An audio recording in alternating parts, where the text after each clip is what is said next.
Hello friend, Ayesha ওয়ার্ল্ডে তোমাদের সকলকে জানাই স্বাগত। আজ আবার একটা নতুন রেসিপি নিয়ে হাজির। আজ আমি বানাচ্ছি পালং আলু বেগুন। তো আলুর পরিমাণ আমি এখানে বেশি রেখেছি। আলু, বেগুন আর পালং শাক আমি এখানে অল্প পরিমাণে কেটে নিয়েছি। তো বেগুন আমি অল্প করেই দিয়েছি, আলুটা বেশি রাখবো কারণ এটা আলু দিয়েই ভালো লাগে বেশি। এখানে একটা হাফ পেঁয়াজ আমি কেটে রেখেছি আর একটা কাঁচা লঙ্কা। তো শাক আমি ভালো করে ক্লিন করে নিয়েছি। এবারে একটা কড়াইতে সর্ষের তেল দেবো।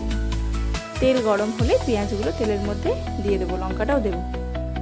পেঁয়াজ লঙ্কার একটা তেলের মধ্যে যখন ফ্লেভারটা বেরিয়ে আসবে, হালকা ব্রাউন হলে তখন আমি এর মধ্যে শাকগুলো দিয়ে দেবো। শাক, বেগুন, আলু সব একসঙ্গে দিয়ে দেবো।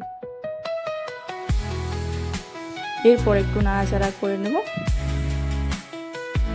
তারপর লবণটা দেবো, এর মধ্যে হলুদ দেবো সামান্য পরিমাণের, জিরে ধনে গুঁড়ো দেবো একটুখানি, আর চিনি দেবো। এবারে নাড়াচাড়া করে নিয়ে একটু আবার ঢেকে রাখবো শাকটা। ঢাকনা সরিয়ে দেখব জল কতটা আছে। এখনো আরেকবার ঢেকে রাখবো কিছুক্ষণের জন্য। এবারে জলটা শুকিয়ে গেলে নামিয়ে নেবো। দেখুন আমার আলু কিন্তু সেদ্ধ হয়ে গেছে। এবারে না বেশি ঝোল রেখেছি না বেশি টান টান করেছি। এবারে শাকটা নামিয়ে নেবো। এইভাবে শাক বানিয়ে দেখবেন, শুধু শাক দিয়ে ভাত খাওয়া হয়ে যাবে।